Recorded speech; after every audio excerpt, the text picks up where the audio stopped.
You know what's weird about learning to speak English as an adult? It's not usually the vocabulary that stops you. It's not even grammar. Most of the time, what stops you is a feeling. It's that moment right before you speak, when your chest gets tight and your brain gets loud. You start hearing your own thoughts, like a crowd in a stadium. What if I sound stupid? What if they laugh? What if I forget the word? What if my accent is too strong? What if I make a mistake and they think I'm not smart? And the frustrating part is, you can understand almost everything. You can follow the meeting. You can watch movies. You can read articles. But when it's your turn to talk, suddenly you feel like you have nothing. Or you have everything, but it's stuck behind a wall. So, today I want to tell you a story about someone who lived a long time ago, but who understood something that still matters right now. Not because she spoke English perfectly. Obviously, she didn't. Not because her life was easy, it absolutely wasn't, but because she shows us what courage really is. And I'm not talking about movie courage where someone feels no fear. I'm talking about real courage. Courage that happens while you're still afraid. This is the story of Joan of Arc. And as you listen, I want you to pay attention to one thing. Not the dates, not the history details. Pay attention to how she keeps moving forward, even when it would be easier to stay quiet, stay safe, and stay small. Because if you're an English learner, you already know what it feels like to stay quiet. You already know what it feels like to hold back, even when you have something good to say. So let's go there for a bit. Let's step into her world. And while we do, I want you to let your English relax. You do not need to understand every single word I say. Just stay with me. Let the story carry you. Let your brain get used to English the way it gets used to music, through repetition and feeling, not through pressure. Joan was born in France, in a small village called Domremy, a village life, simple work, fields, animals, dirt roads, a place where most people would live and die without anyone outside the area ever knowing their name. And she was just a kid, a teenager, really, not a soldier, not a politician, not someone trained for leadership. She wasn't raised in a palace. She didn't grow up studying strategy. She wasn't supposed to matter. And that right there is one of the reasons her story hits people so hard. Because if you're listening to me and you sometimes feel like, who am I to speak English with these people? Who am I to give my opinion at work? Who am I to talk in this room full of native speakers? Her story pushes back against that feeling. It reminds you that confidence is not something you're born with. Confidence is something you practice. Now, at that time, France was in terrible shape. There was a war going on, a long war, and the country was divided. Towns were being attacked. People were scared. There was poverty, uncertainty, and a sense that things were falling apart. It's hard to imagine how heavy that kind of life feels. Not just one bad day, not just stress at work. I mean, constant fear about safety and the future. And in the middle of all that, Joan starts claiming something that sounds impossible. She says she has a mission. She says she's been called to help France. She says she needs to meet the Dauphin, the young man who could become the king, and she needs to help him take back the country. Think about how that would sound to the people around her. A teenage girl from a small village saying she needs to speak to the future king and lead an army. If you've ever shared an idea in English and felt people look at you like, what are you talking about? You know that feeling, that heat in your face, that moment when you want to disappear. Now let me pause for a second and make this practical because I want you to connect it to your life. A lot of adult English learners tell me, Tom, I know what I want to say, but I cannot say it fast. Or they say, I can speak, but I feel like a child. Or when I speak, people interrupt me, so I stop. And what's happening underneath is not just language, it's identity. It's the feeling that you are not allowed to take up space until you are perfect. If this is something you struggle with, I want you to hear this clearly. You are allowed to speak imperfectly. You are allowed to search for words. You are allowed to have an accent. You are allowed to pause. You are allowed to be human in English. That is not a weakness. That is how communication works in real life, even for native speakers. And hey, if you like this kind of story-based English and you want more episodes where we build confidence through listening, you can subscribe, like the video, and if you feel comfortable, tell me in the comments what situation makes you most nervous in English. Work meetings, small talk, phone calls, presentations, whatever it is. I read those, and it helps me make episodes that actually match your real life. All right, back to Joan. Joan doesn't just have a big dream. She acts on it. She leaves home and starts trying to convince people in power to take her seriously. And that part of the story matters, because it's one thing to believe something quietly. It's another thing to walk into a room full of people who think they are better than you and speak anyway. Eventually, through a mix of persistence, luck, and people being desperate enough to try something new, she gets a chance. She meets Charles, the dolphin. And the story goes that she recognizes him even when he tries to hide among other men, testing her. Whether every detail is exactly true or not, the bigger truth is this. She walks into uncertainty and speaks with confidence. Now imagine the pressure. Imagine being in a room with powerful men, trained in politics and war, and you are a teenager from a village saying you have a plan. Most of us can barely order food in English without overthinking.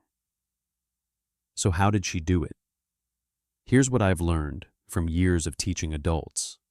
Courage is not personality. Courage is focus. When you focus on your fear, you get smaller. When you focus on the mission, you get bigger. For you, the mission is not speaking perfect English. The mission is connecting. The mission is being understood. The mission is building a life where you can express yourself. When you walk into a meeting and your mission becomes, do not make mistakes, you will freeze. But when your mission becomes, help my team understand my idea, you start finding a way, even if it is not perfect. Joan's mission was huge, and that mission gave her energy. She ends up traveling with soldiers. She wears armor. She rides with them. She becomes a symbol. People who were afraid start to feel hope. And hope is powerful. Hope makes people move. The most famous part of her story is the siege of Orleans. Orleans was a city under attack, and it mattered a lot strategically. The French were losing, the English were strong, and for many people, it felt like the end was coming. Joan arrives and she pushes for action. She pushes the army to move, to fight, to stop waiting. And again, notice the pattern. She does not wait until she is ready. She does not wait until she has perfect conditions. She does not wait until everyone likes her. That is such a strong lesson for language learners, because a lot of you are waiting.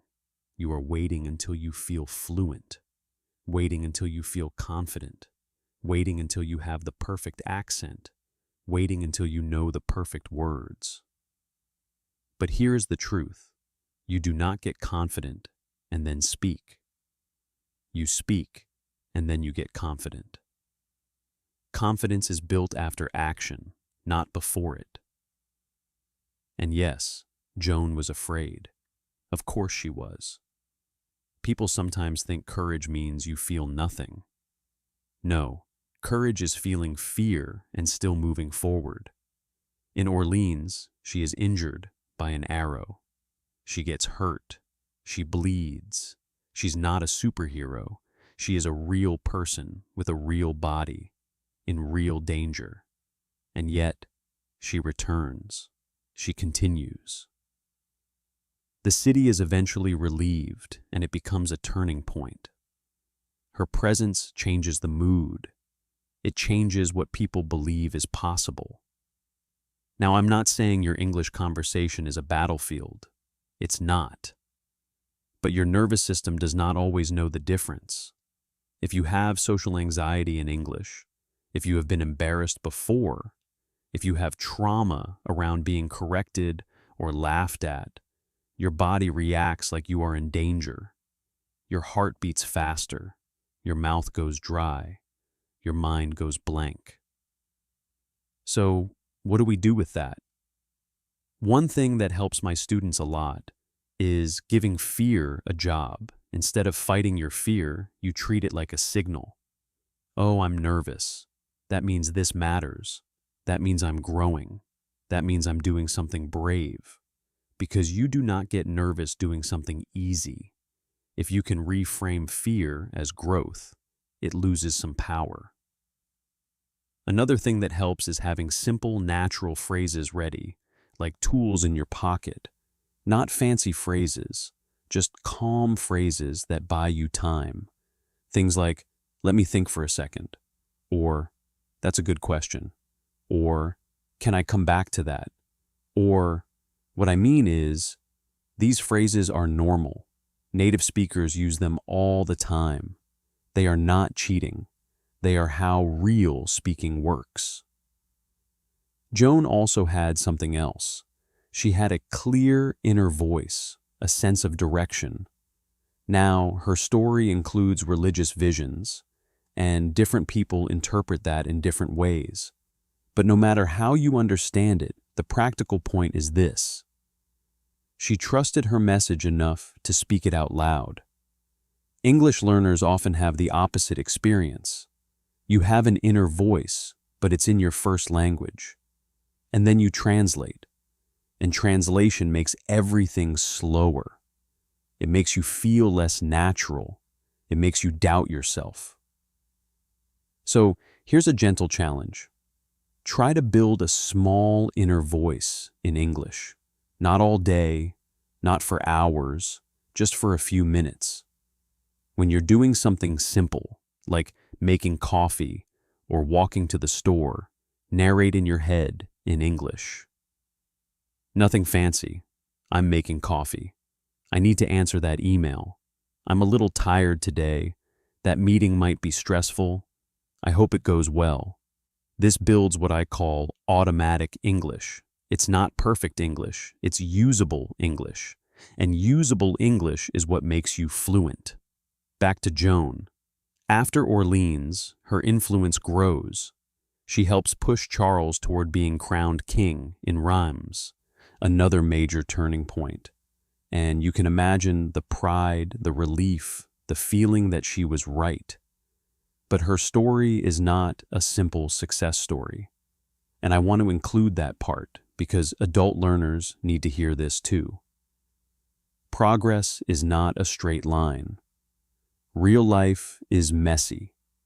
You will have good English days and bad English days. Some days you will feel fluent, and the next day you will forget basic words and feel like you are going backward. That does not mean you are failing. That means you are human. Joan is eventually captured. Politics shift. Allies become less helpful.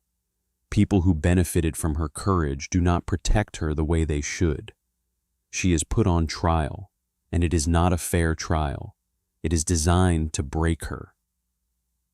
Think about the pressure of being questioned by experts, by authorities, by people who want to prove you are wrong.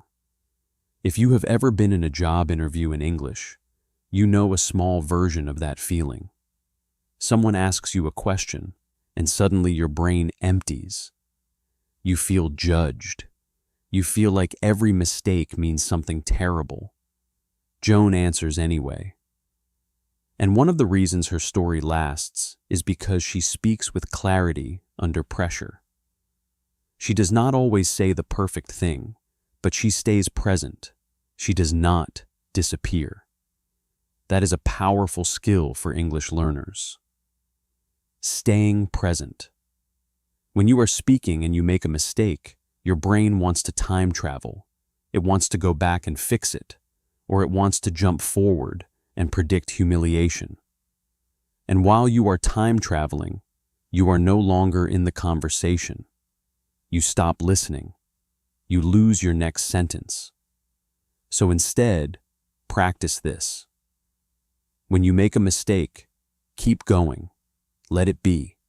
Keep the meaning moving forward. Most of the time, the other person does not care. And if they do notice, they still understand. And if they do not understand, they ask. That is normal. Native speakers ask each other to repeat all the time. We mishear. We misunderstand. We talk too fast. We mumble. Communication is a team sport. It's not a test. Joan's story ends tragically. She is condemned and executed. It is painful and unfair. And I'm not telling you that to make you sad. I'm telling you because her courage was not rewarded in the moment the way it should have been, and that is real life too. Sometimes you do something brave in English, and you do not get a reward. You speak up in a meeting, and nobody reacts. You try to make a joke, and it lands wrong. You introduce yourself at a party, and the conversation dies. You feel embarrassed, and you might think, see, I knew it, I shouldn't speak. But what if you looked at it differently? What if the win is not the reaction? What if the win is that you spoke?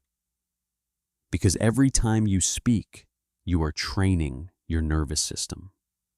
You are teaching your body, I can survive this. I can handle this. It's uncomfortable, but it's not dangerous. That is how fear shrinks. Not through thinking, through experience. And after Joan's death, something interesting happens. Her story does not die. In fact, it grows. People keep talking about her. Years later, her name is cleared. She becomes a symbol of courage and conviction. She becomes bigger than the moment when she was punished. And this is another lesson I love for English learners. You are not defined by your worst speaking moment. You are not defined by that one time you forgot a word and felt stupid. You are not defined by that one presentation where you spoke too fast and got lost. Those moments feel huge because they hurt, but they are not your identity. They are just moments. What defines you is what you do next. Do you hide or do you come back? Now, I want to bring this back to you in a really practical way. Because it's nice to feel inspired, but you also need something you can actually use tomorrow. A lot of learners think the goal is to sound like a native speaker. I get it, I really do. But that goal is heavy. It creates pressure, and pressure kills fluency. The better goal is to sound like you. Just a clearer version of you. A version of you that doesn't panic when you need to explain something. If you work in English, think about your daily situations. Maybe you need to give updates, explain a problem, share an opinion, disagree politely, or make small talk before a meeting starts. Those are real-life missions. And courage in English looks like speaking in those moments, even if your sentence is not perfect. You might say, I have a question, or I'm not sure I agree, or can you explain that again, or my point is, or what I'm trying to say is, these simple phrases are like armor, not because they make you perfect, but because they make you steady. And steadiness is what people trust. One thing I notice with advanced learners is they often have excellent English, but they still feel small when they speak, because they're measuring themselves against an imaginary perfect version. They think, if I cannot say it exactly the right way, I should not say it. Joan did not have the luxury of waiting for perfect. Her world was on fire. She spoke with what she had. I want you to take that energy, not the violence, not the war, but the urgency. The sense that your life is happening now, your career is happening now, your relationships are happening now, your chance to connect with people is happening now. So, if you're waiting to speak until you feel ready, let me say this as clearly as I can. You are ready enough. Not perfect, but ready enough. Let's talk about accent for a minute, because I know it's a big source of fear. Many adults think their accent is a problem. And yes, pronunciation matters because you want to be understood. But having an accent is not a problem. It's normal. I have an accent too. If I speak Spanish, I sound like an American speaking Spanish. That's not shameful. That's reality. The real problem is not accent. The real problem is tension.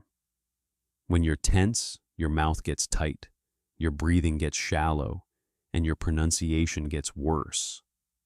When you relax, you sound clearer. So the best thing you can do for your pronunciation is not to chase perfection. It's to slow down a little, breathe, and speak with calm.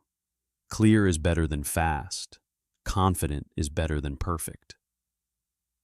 Another thing I want you to notice about Joan is that she was not trying to impress everyone. She was trying to move people. She was trying to change something. That kind of purpose makes language simpler. When you want to impress, you reach for complicated words and perfect sentences. When you want to connect, you use simple words, strong meaning, and honest emotion. So if you ever feel stuck searching for a fancy word, try the simpler version. Say the basic thing, the clear thing. People respect clarity.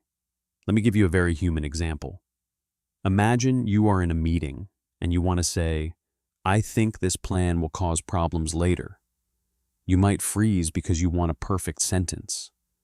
But you can say, I'm worried about this. I think we might have problems later. That is natural. That is strong. That is enough. Or imagine you are traveling and something goes wrong. Your hotel room is not what you expected. You do not need to speak like a lawyer. You can say, Hi, I have a problem with my room. The shower doesn't work. Can you help me? That is real English. That works. Courage is using the English you have right now in the real world. And here's something else I've seen again and again. The learners who improve fastest are not the ones who study the most grammar. They're the ones who build a relationship with discomfort. They stop treating discomfort like a sign they should stop. They treat discomfort like a sign they're doing the right thing. So, the next time you feel that heat in your face, or that shaky feeling, try to name it calmly. This is just nervousness. This is just my body reacting. It will pass. And then keep speaking. I also want to talk about the fear of being judged, because it's huge. A lot of adults carry old memories. A teacher who corrected them too harshly, a coworker who laughed, a moment in public where they felt embarrassed. Those memories stick. But in my experience, most people are not judging you the way you think. Most people are busy thinking about themselves. And the ones who do judge, honestly, they are not the ones you want to build your confidence around. Good people lean in, they listen, they try to understand, and if they do not understand, they ask questions. That is what you deserve. Joan was judged constantly, and yet she spoke. She kept speaking. Now, I'm not telling you to be reckless. Courage is not the same as being loud. Courage can be quiet. Courage can be one sentence. Courage can be asking one question when you normally stay silent. So, here's a small practice you can try this week. Choose one situation where you usually stay quiet. Maybe it's at work. Maybe it's with friends. Maybe it's ordering food. And decide ahead of time that you will say one thing. Just one. It can be a question. It can be a short opinion. It can be a simple comment. And when you do it, do not judge the quality. Do not replay it all night. Just notice that you did it. That is a win. That is building courage. Because courage is not one big moment. It is many small moments. Joan's story became famous because it was dramatic. But your courage matters just as much in your life, even if nobody writes books about it. If English is the language you need to build your career, to make friends, to raise your kids in a new place, to speak to doctors, to defend your ideas, then speaking English is not a hobby. It is part of your life, and you deserve to feel strong in it. As we wrap up, I want you to hold on to one simple idea. Courage is not the absence of fear. Courage is moving forward with fear in the passenger seat, not in the driver's seat. You can be afraid and still speak. You can make mistakes and still be respected. You can have an accent and still be professional. You can search for words and still be intelligent. And every time you choose to speak anyway, you are doing something powerful. You are telling your brain, I am safe. I belong here. My voice matters.